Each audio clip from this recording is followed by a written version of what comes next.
Hi viewers, మనం వచ్చేసి సుభాషితాలు 7వ తరగతి పూణే మహారాష్ట్ర గవర్నమెంట్ తెలుగు సరళ భారతి అనేటువంటి పుస్తకంలోనిది సుభాషితాల గురించి తెలుసుకుందాము. పెద్దల మాట చద్దిమూట, వారు అనుభవంతో చెప్పినటువంటి మాటలు మనకు మార్గదర్శకమై మనల్ని సన్మార్గంలో నడిపిస్తాయి. అందుకనే పెద్దవాళ్ళు చెప్పేటువంటి మాటల్ని కాస్త వినాలన్నమాట.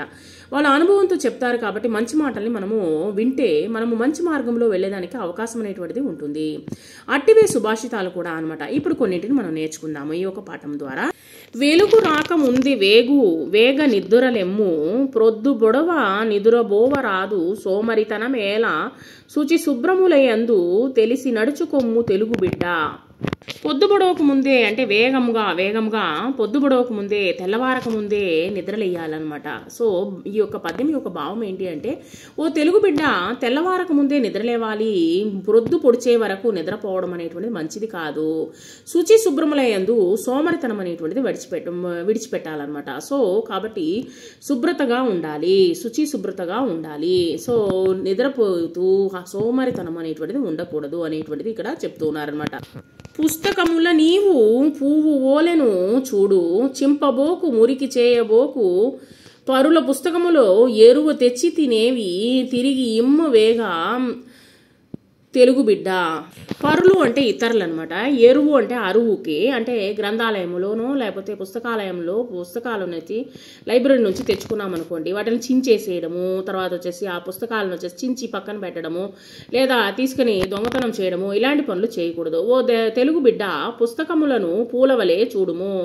పూలను ఏ విధంగా అయితే తుంచివేయరాదో అదే విధంగా పుస్తకమును కూడా పూల వలె చూడము. వాటిని చింపరాదు, మురికి చేయకూడదు. ఇతరుల నుండి పుస్తకములు తెచ్చినచో వాటిని వీలైనంత తొందరగా తిరిగి ఇచ్చివేయాలి. ఆ పుస్తకాన్ని గ్రంథాలయంలో కావచ్చు లేదా ఫ్రెండ్స్ దగ్గర నుంచి తీసుకొని వెళ్తే ఆ పుస్తకాన్ని చించి ఇవ్వడం అనేటువంటిది చేయకూడదు అనమాట. వాళ్ళు ఏ విధంగా అయితే ఇచ్చారు, మర్యాదగా ఇచ్చారు, అదే విధమైనటువంటి మర్యాద అంటే నీట్గా ఇవ్వడం అనమాట. సో అదే విధంగా వాళ్ళకి ఇచ్చివేయాలి.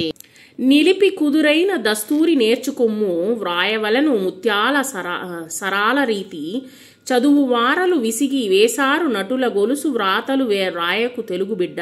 కుదురైన చక్కనైనటువంటి దస్తూరి అంటే వ్రాత, చేతి వ్రాత, వేసారు నటుల అంటే విసిగిపోయేటట్లుగా, అంటే ఓ తెలుగు బిడ్డ కుదురుగా ముత్యము వలె వ్రాయటం నేర్చుకున్నాము, అంటే చక్కగా రాయడం అనేటువంటిది నేర్చుకోవాలన్నమాట. చదివే వారికి విసుగు పుట్టినట్లుగా గొలుసు వ్రాతలు వ్రాయరాదు.